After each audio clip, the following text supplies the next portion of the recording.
Oke, assalamualaikum warahmatullahi wabarakatuh. Salam sejahtera buat sahabat Abu Amar Fakih tercinta dimanapun anda berada.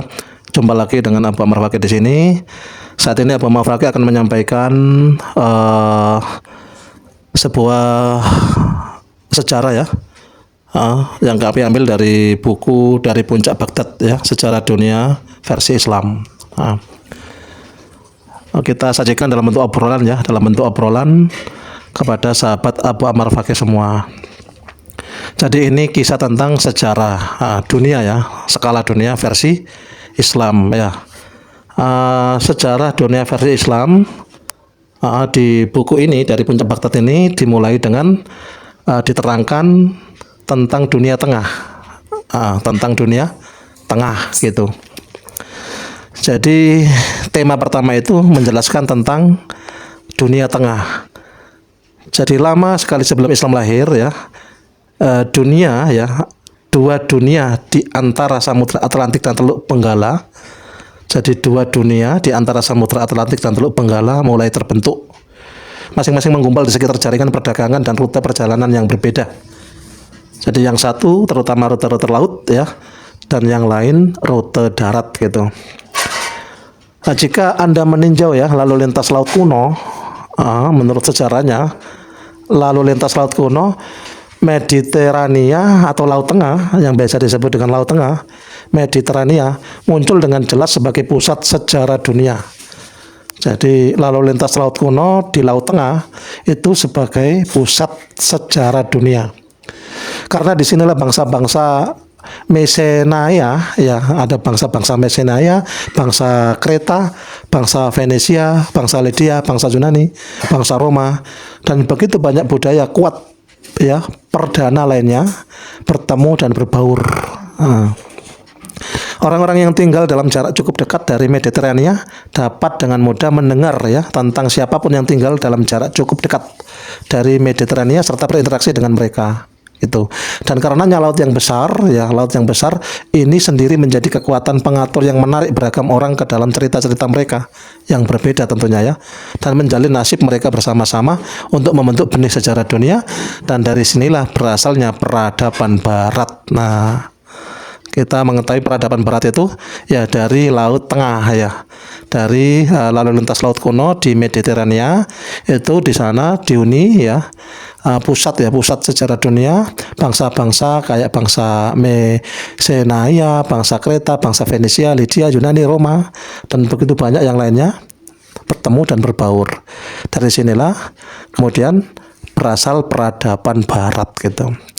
Akan tetapi jika Anda meninjau lalu lintas darat kuno ya, tadi laut kuno sekarang darat kuno, Grand Central Station dunia adalah jaringan jalan rute yang menghubungkan anak benua India ya, Asia Tengah dan dataran tinggi Iran, juga Mesopotamia dan Mesir. Jalan yang membentang dalam wilayah yang dikelilingi sungai dan lautan, Teluk Persia, Sungai Indus dan Aksus, Laut Aral, Kaspia dan Hitam, Mediterania, Sungai Nil dan Laut Merah. Ini yang nantinya akan menjadi dunia Islam lah gitu. Jadi tadi ada peradaban barat ya di laut kuno tadi Mediterania. Nah, sekarang yang menjadi cikal bakal dunia Islam itu dari lalu lintas darat kuno yang disebut Grand Central Station dunia, atau jaringan jalan dan rute yang menghubungkan anak benua India, Asia Tengah, dataran tinggi Iran, Mesopotamia, Mesir, membentang dari wilayah yang dikelilingi sungai dan lautan, Teluk Persia, Sungai Indus, Aksus, Laut Aral, Kaspia dan Hitam, Mediterania masuk, Sungai Nil masuk, dan Laut Merah. Ini yang menjadi cikal bakal menjadi dunia Islam. Sayangnya penggunaan umum tidak memberikan satu label untuk wilayah yang kedua ini. Sebagian darinya biasa disebut Timur Tengah, tetapi memberi nama pada satu bagian yang mengaburkan keterkaitannya dengan keseluruhan. Selain itu, frase Timur Tengah mengasumsikan seseorang sedang berdiri di Eropa Barat. Jika Anda berdiri di dataran tinggi Persia, misalnya yang disebut Timur Tengah, itu sebenarnya adalah Barat Tengah. Nah, gitu. Oleh karena itu saya lebih suka menyebut seluruh wilayah dari Indus hingga Istanbul ini sebagai dunia tengah. Itu. Jadi yang disebut dengan dunia tengah itu apa? Ya, seluruh wilayah dari Indus hingga Istanbul gitu. Karena ia terletak di antara dua Mediterania dan dunia Cina. Jadi dunia Cina tentu saja merupakan semesta tersendiri dan tidak banyak hubungannya dengan dunia dua dunia lainnya, dan itu dapat diduga berdasarkan geografi semata. Cina itu ya, Cina terputus dari dunia Mediterania karena jaraknya yang sangat jauh ya, dan dari dunia tengah karena Himalaya, gurun Gobi, dan hutan rimba Asia Tenggara. Penghalang yang hampir tak tertembus. Itulah sebabnya Cina beserta satelit-satelit dan pesaingnya hampir tidak memasuki sejarah dunia yang berpusat di dunia tengah. Dan mengapa mereka jarang disebutkan dalam buku ini? Hal yang sama berlaku bagi Afrika Sub-Sahara, terputus dari Eurasia, selebihnya oleh gurun terbesar di dunia. Demikian pula Amerika. Nah, Amerika membentuk semesta berbeda yang terpisah dengan sejarah dunianya sendiri. Karena alasan geografis yang jelas ya, lebih jelas lagi. Akan tetapi geografi tidak memisahkan Mediterania dan dunia tengah secara radikal seperti ia mengisolasi Cina atau Amerika. Nah, kedua wilayah berkelompok sebagai dunia yang berbeda karena keduanya adalah apa yang oleh sejarawan Philip D. Cartin disebut zona interkomunikasi. Zona interkomunikasi, yakni masing-masing memiliki lebih banyak interaksi secara internal daripada dengan yang lain. Dari tempat manapun di dekat pantai Laut Tengah, lebih mudah untuk sampai ke tempat lain yang ada di dekat pantai laut dengan daripada ke Persepolis atau Sungai Indus. Demikian pula kafilah pada rute darat yang saling melintas di dunia tengah pada zaman kuno bisa pergi ke arah manapun dari setiap persimpangan jalan. Ada banyak sekali persimpangan seperti itu. Namun ketika mereka bepergian ke barat, ketika mereka bepergian ke barat, ke dalam Asia kecil yang sekarang disebut Turki. Nah, coba Turki itu diistilahkan Asia kecil. Bentuk dari daratan itu sendiri secara bertahap mengantarkan mereka ke saluran paling sempit di dunia. Jembatan, jika pernah ada pada waktu itu ya, jembatan yang menyeberangi Selat Bosporus ini cenderung mengurangi arus lalu lintas darat dan membelokkan kafilah kembali ke tengah ya, atau ke selatan sepanjang pantai Mediterania. Nah, tentang gosip, cerita lelucon ya, jejak sejarah, mitologi, agama, produk dan sisa-sisa budaya lain mengalir bersama para pedagang, pelancong dan penakluk ya. Rute perdagangan dan perjalanan dengan demikian berfungsi seperti pembuluh kapiler, mengalirkan darah peradaban. Jadi masyarakat yang disusupi jaringan kapiler tersebut cenderung menjadi karakter dalam cerita-cerita yang beredar satu sama lain, bahkan andai pun mereka tidak sepakat tentang siapa yang baik dan siapa yang jahat. Demikianlah maka Mediterania dan dunia tengah mengembangkan narasi sejarah dunia yang agak berbeda. Masyarakat yang tinggal di sekitar Mediterania memiliki alasan yang baik untuk membayangkan diri mereka sebagai pusat sejarah umat manusia. Tetapi orang yang tinggal di dunia tengah juga memiliki alasan yang baik untuk berpikir bahwa mereka terletak di jantung dari semuanya. Akan tetapi sejarah kedua dunia ini tumpang tindih.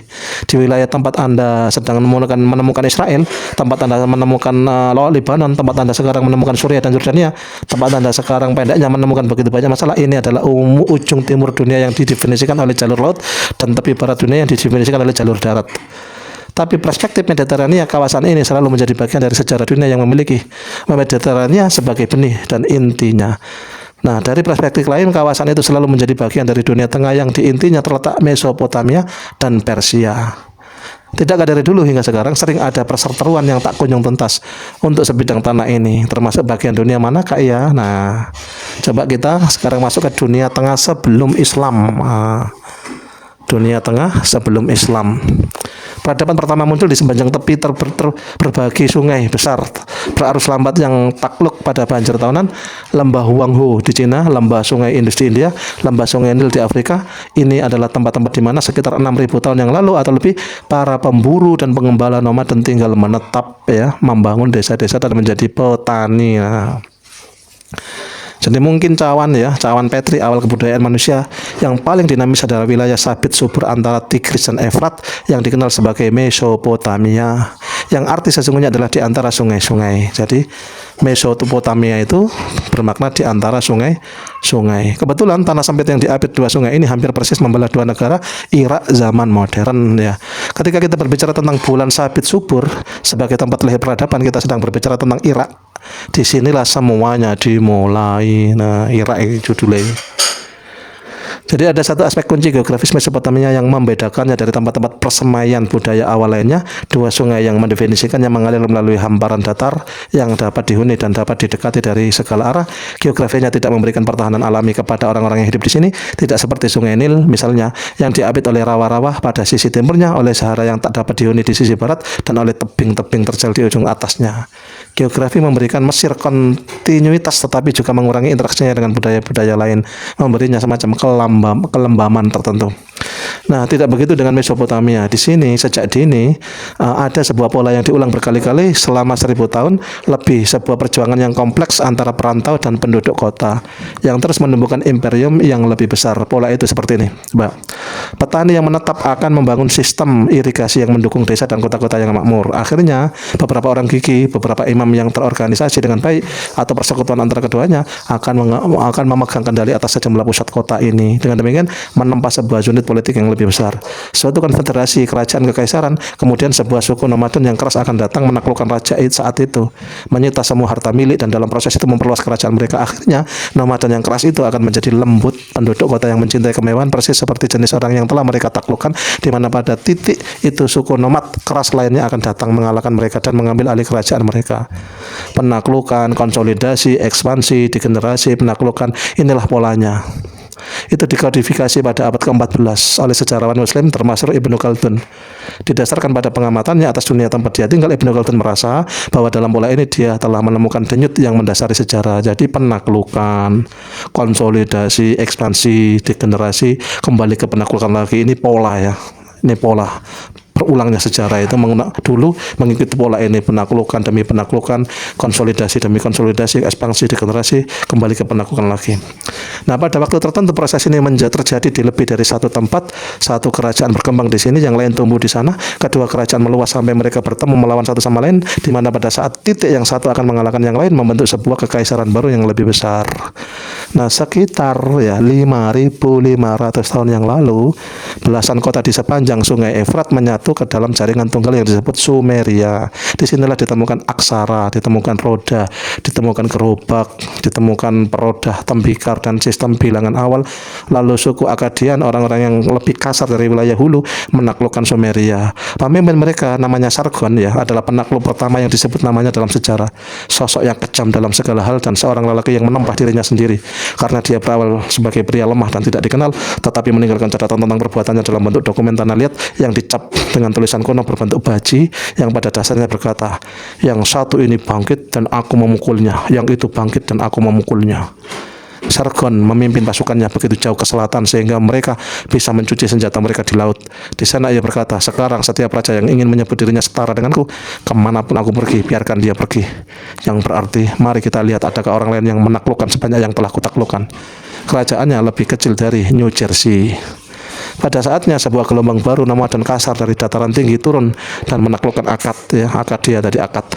Lalu mereka ditaklukkan oleh orang lain dan mereka oleh orang lain lagi, orang Kutian, orang Kasit, orang Hurrian, orang Amori. Pola itu terus berulang. Tinjaulah dari dekat dari Anda akan melihat penguasa-penguasa baru, pemimpin di atas wilayah yang pada dasarnya sama, tetapi selalu lebih dari itu.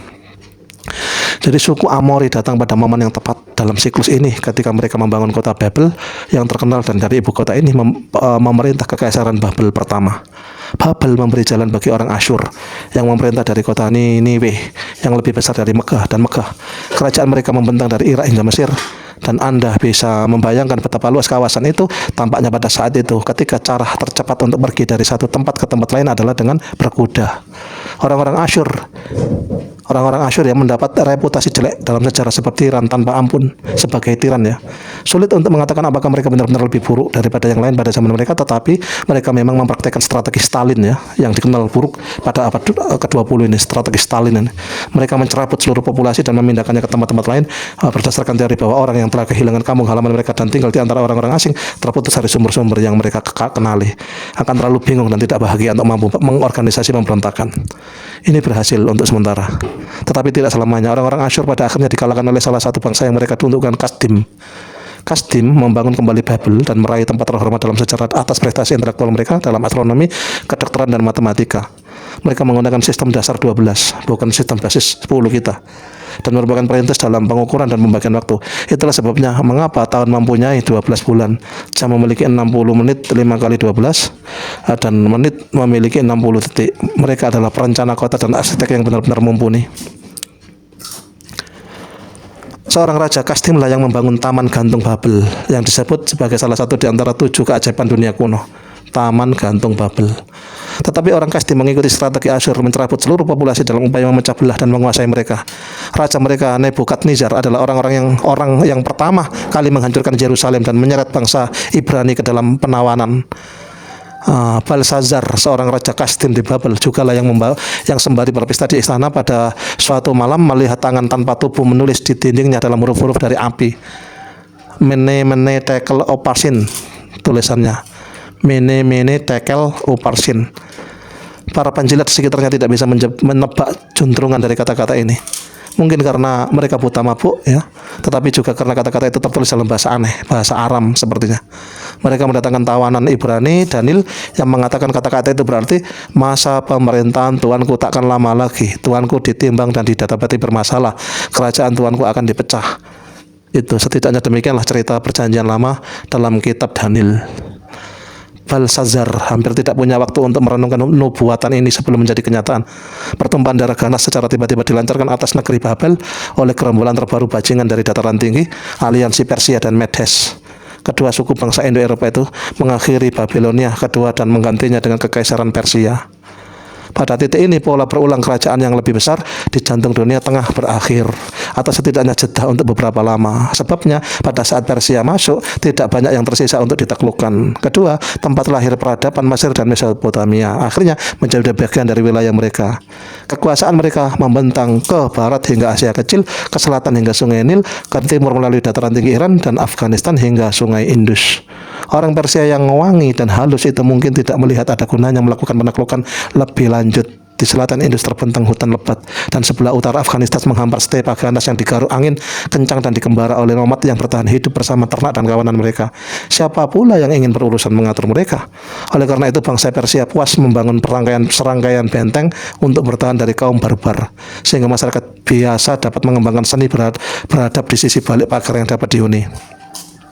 Pada saat Persia mengambil alih, ini sekitar tahun 550 sebelum Masehi. 550 sebelum Masehi, Persia mengambil alih. Banyak konsolidasi sudah dilakukan di setiap daerah. Penakluk sebelumnya telah menarik berbagai suku lokal dan kota-kota ke dalam sistem tunggal yang diperintah oleh seorang raja dari pusat ibu kota, apakah Elam, Ur, Niniwe atau Babel. Persia mendapat keuntungan dari pekerjaan dan pertumpahan darah pada para pendahulu mereka. Namun kekaisaran Persia menonjol karena beberapa alasan. Pertama, Persia adalah lawan Asyur.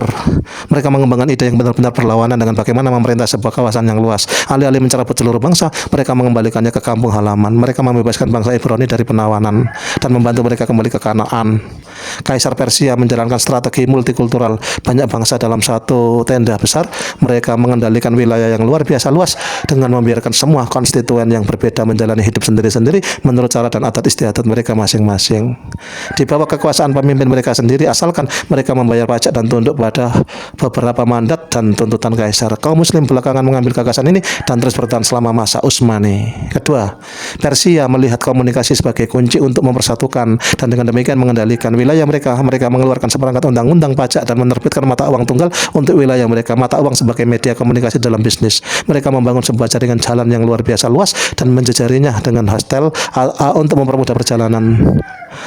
Mereka juga mengembangkan sistem pos yang efisien versi awal dari Pony Express. Kutipan yang kadang-kadang Anda lihat terkait dengan US Postal Service, tak salju, tak hujan, tak panas, tak gelap, malah menghalangi kurir. Ini dari segera menyelesaikan putaran yang ditugaskan kepada mereka, berasal dari Persia kuno. Persia juga memperkerjakan banyak penerjemah. Anda tidak bisa berdalih dengan berkata, tapi Pak, saya tidak tahu itu melanggar hukum, saya tidak mengerti bahasa Persia.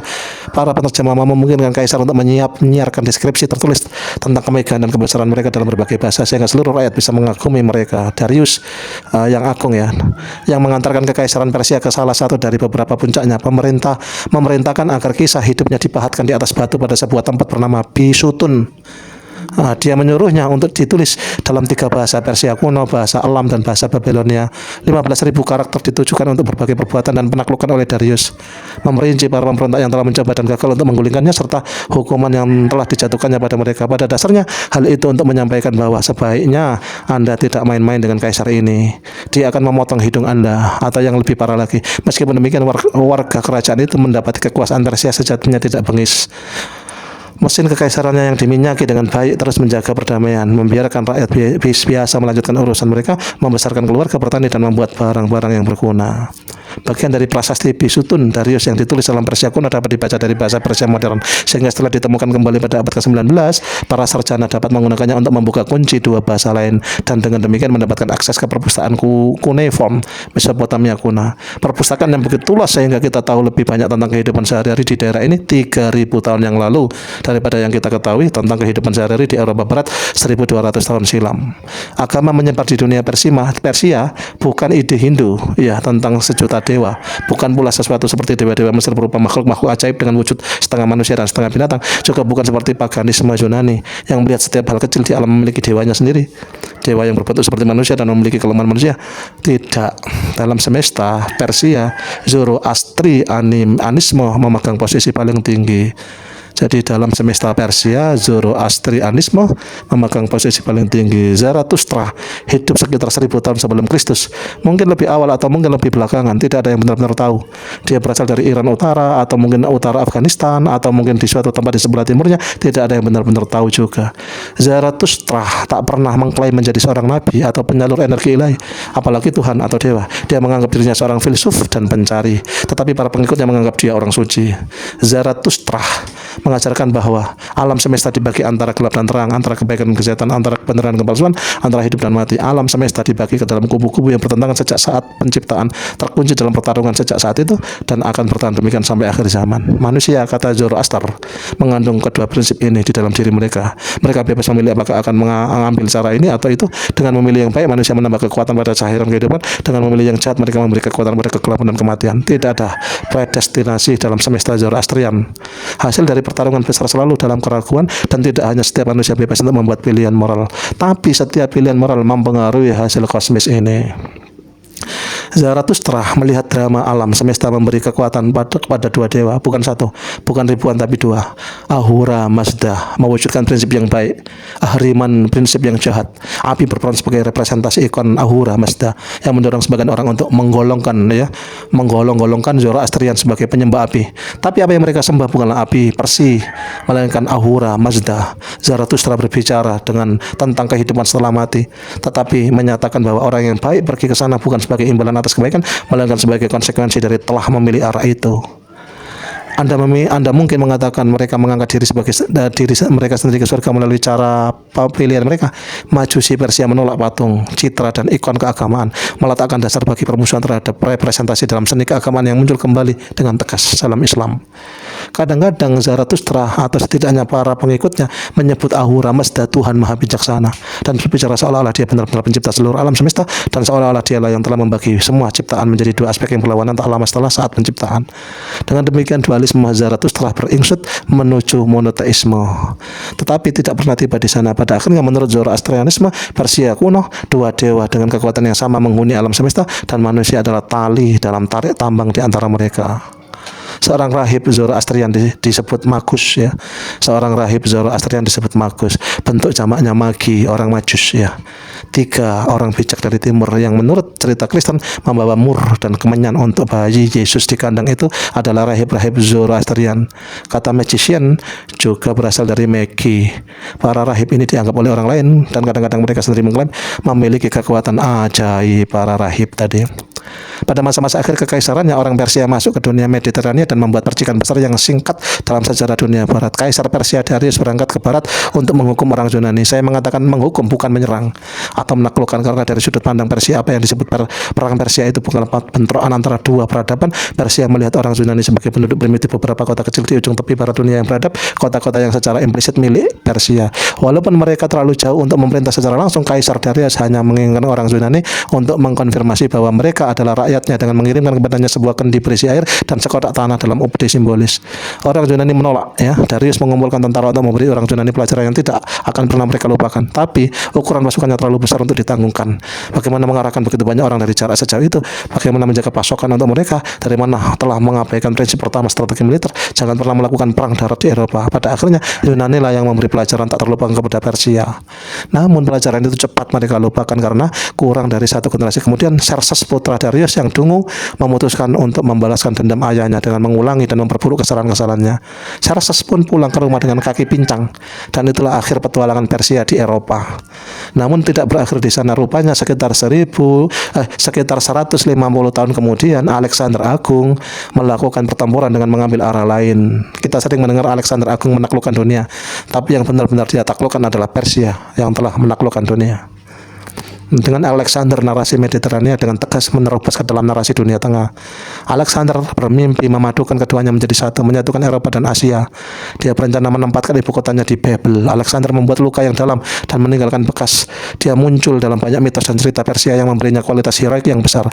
Meskipun tidak seluruhnya positif, tapi juga tidak sepenuhnya jahat. Sejumlah kota di dunia Muslim dinamai menurut namanya. Alexandria adalah contoh nyata. Tetapi yang kurang kentara salah satu adalah Kandahar, yang kini terkenal karena dianggap Taliban sebagai ibu kota mereka. Kandahar pada awalnya disebut Iskandar. Cara pengucapan Alexander di timur.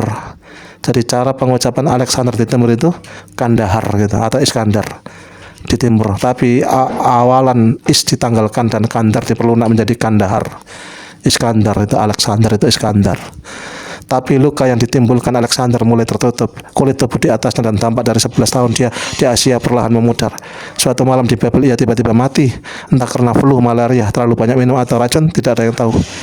Dia telah menempatkan jenderal-jenderal di berbagai wilayah yang telah ditaklukkannya. Yang saat itu dia meninggal, jenderal yang paling tangguh mengklaim wilayah apapun yang sedang mereka pegang, menciptakan kerajaan-kerajaan Helenis yang bertahan selama beberapa ratus tahun. Sebagai contoh, di kerajaan Bactria, ya, sekarang utara Afghanistan, seniman membuat patung-patung bergaya mirip Yunani. Kemudian ketika pengaruh Buddha merembes ke utara dari India, kedua gaya seni bercampur menghasilkan apa yang sekarang dikenal sebagai seni Greco-Buddhis.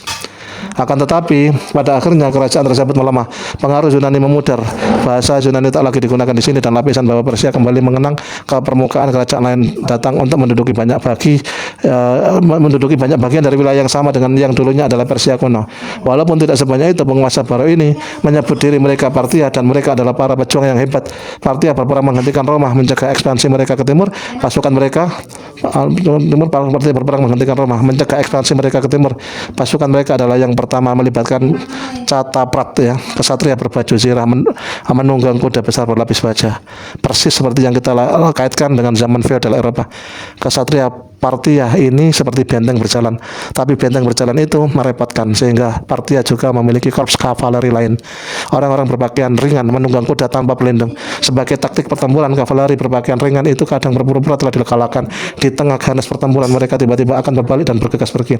Barisan tentara yang sedang mereka lawan akan berserak dan mengejar mereka, mengabaikan semua perintah. Sementara mereka berteriak-teriak, kejar mereka anak-anak, mereka berlarikan diri, mari kita habisi mereka. Sesudah itu Partia akan tiba-tiba berbalik dan menyerang barisan lawan yang telah menjadi kacau itu, membasmi mereka dalam beberapa menit saja. Hal ini kemudian dikenal dengan tembakan Partia. Dan ketika Anda mendengar ungkapan tembakan perpisahan, parting shot, yang Anda dengar sebenarnya barangkali pengucapan keliru dari first tembakan Partia, partian shot. Bangsa Partia awalnya pada para gembala dan pemburu nomaden dari pegunungan timur laut Persia. Tapi begitu mereka masuk ke dalam kerangka kekaisaran Persia kuno, secara praktis mereka menjadi orang Persia. Nama mereka Partia, mungkin pelesetan atau variasi dari Persia. Kerajaan ini bertahan selama berabad-abad tanpa meninggalkan banyak jejak karena mereka menaruh sedikit minat pada seni dan budaya, dan benteng berjalan didaur ulang untuk mendapatkan besi tuah begitu prajurit di dalamnya mati. Akan tetapi sementara dalam masa gemilangnya Partia melindungi serta memajukan perdagangan dan kafilah bergerak bebas di dalam perbatasan mereka. Ibu kota Partia dikenal orang Yunani sebagai Hekatompilos, 100 gerbang. Karena begitu banyak yang bertemu di sana. Di bazar-bazar kota Partia, Anda mungkin bisa mendengar gosip dari seluruh penjuru kekaisaran dan masyarakat yang berbatasan. Kerajaan-kerajaan Buddha Yunani di timur, orang Hindu di selatan mereka, orang Cina yang lebih ke timur, kerajaan-kerajaan Yunani Seleukus yang makin muncul di barat, dan Armenia di utara mereka. Bangsa Partia memiliki sedikit hubungan sosial dengan Roma, kecuali jika pertempuran diperhitungkan. Pertalian peradaban yang membuat Partia menjadi bagian dari Persia tidak sampai melintasi perbatasan itu, dan dengan demikian Mediterania dan dunia tengah kembali terpisah.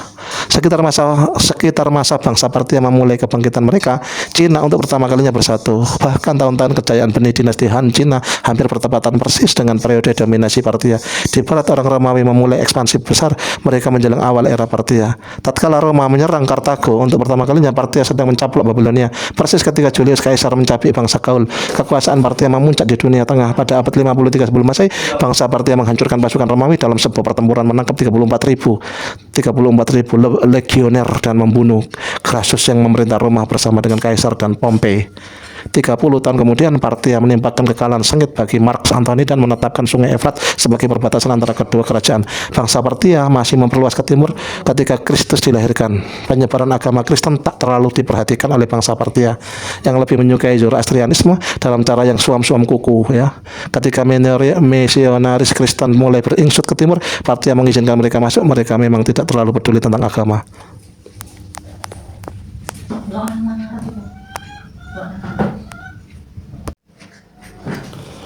Bangsa Partia selalu beroperasi dengan sistem feodal, dengan kekuasaan didistribusikan ke bawah melalui banyak lapisan tuan-tuan. Seiring waktu, kekuasaan kekaisaran mengucur ke dalam feodalisme yang semakin terfragmentasi ini.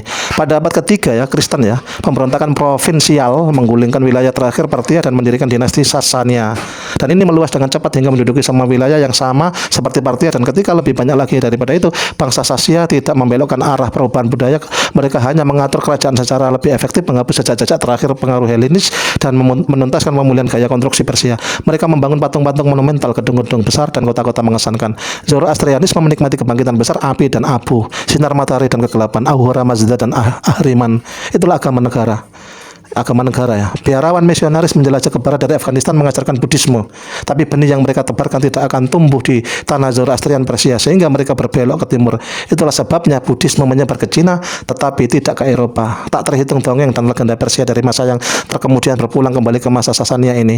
Yang terbesar di antara raja-raja Sasania, Khusrau Nushirwan, nantinya akan dikenal oleh pengguna bahasa Persia sebagai arketip raja yang adil. Mungkin digabungkan dengan Kai Khosrow, raja ketiga dari dinasti mythical Iran pertama. Sesuatu seperti sosok Arthur yang mengepalai Camelot Persia dan dilayani oleh prajurit bangsawan. Sementara itu kekaisaran Romawi mulai hancur berantakan pada 293. Kaisar Diocletianus membagi kekaisaran ke dalam 4 bagian untuk tujuan administratif.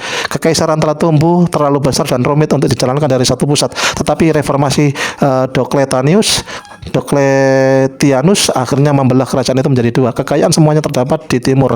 Ternyata sehingga bagian barat kekaisaran Romawi ambruk. Ketika suku-suku nomaden Jerman pindah ke kerajaan, layanan pemerintahan menyusut, hukum dan ketertiban mogok, dan perdagangan membusuk. Sekolah bubar. Eropa Barat berhenti membaca atau menghasilkan tulisan, dan Eropa tenggelam ke dalam apa yang disebut zaman kegelapan. Kota-kota Romawi di tempat-tempat seperti Jerman dan Prancis serta Inggris jatuh ke dalam kehancuran, dan masyarakat disederhanakan menjadi budak, prajurit, dan imam. Satu-satunya lembaga yang mengikat penduduk lokal yang berbeda itu adalah Kristen, dipasak oleh uskup Roma. Tak lama kemudian disebut sebagai paus. Nah, jadi satu-satunya lembaga yang mengikat penduduk lokal yang berbeda itu adalah Kristen, dipaksa oleh uskup Roma. Tak lama kemudian disebut sebagai paus.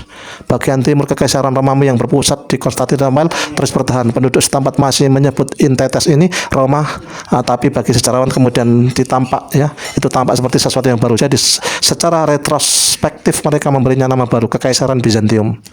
Kristen Ortodok berpusat di sini, tidak seperti Kekristenan Barat. Kekristenan Barat, gereja ini tidak memiliki sosok seperti paus. Setiap kota dengan penduduk Kristen yang cukup besar mempunyai uskup tingginya sendiri, sebuah metropolitan, dan semua metropolitan seharusnya setara. Meskipun uskup tinggi Konstantinopel lebih di atas daripada kebanyakan, namun di atas mereka semua berdiri sang kaisar. Pembelajaran teknologi dan kegiatan intelektual Barat menyebar ke Bizantium. Di sini penulis dan seniman terus menghasilkan buku-buku lukisan dan karya lainnya. Namun begitu Roma Timur menjadi Kekaisaran Bizantium, kurang lebih berlalu dari sejarah Barat.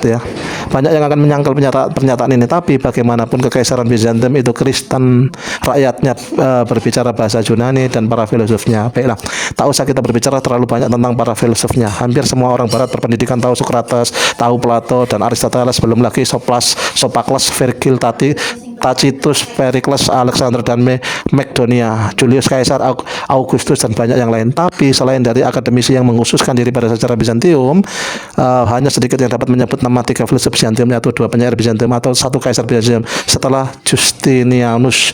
Kekaisaran Bizantium berlangsung hampir 1000 tahun dan hanya sedikit yang dapat menyebutkan 5 peristiwa yang terjadi di kekaisaran tersebut selama waktu itu. Dibandingkan dengan Roma kuno, kekaisaran Bizantium tidak memegang banyak kekuasaan, tetapi di wilayahnya sendiri negara itu adalah sebuah adidaya. Sebagian besar karena tidak memiliki saingan dan karena Konstantinopel ibu kotanya yang dikelilingi dinding mungkin merupakan kota paling tak tertembus yang pernah dikenal dunia. Pada pertengahan abad ke-6, Bizantium menguasai sebagian besar Asia Kecil dan sebagian dari apa yang sekarang kita sebut Eropa Timur. Mereka berbatasan langsung dengan Sasania, Persia. Negara adidaya lain di wilayah itu, bangsa Sasania yang memerintah sebuah wilayah yang membentang ke timur hingga kaki pegunungan Himalaya. Di antara kedua kerajaan berbaring sepotong wilayah sengketa di sepanjang pantai Mediterania, tempat kedua sejarah dunia bertumpang tindih dan tempat sengketa telah menjadi endemik ke selatan di bawah bayang-bayang kedua kerajaan besar terletak Jazirah Arab dihuni oleh berbagai suku otonom. Begitulah konfigurasi politik dunia tengah sebelum kelahiran Islam. Demikian kita sambung di kisah selanjutnya, di sejarah selanjutnya kita angkat dari judul ya. Kita angkat dari judul buku. Kita bacakan dari judul buku, dari Puncak Baghdad Sejarah Dunia versi Islam. Demikian, sampai ketemu ya, jaga diri, jaga kesehatan. Wassalamualaikum warahmatullahi wabarakatuh.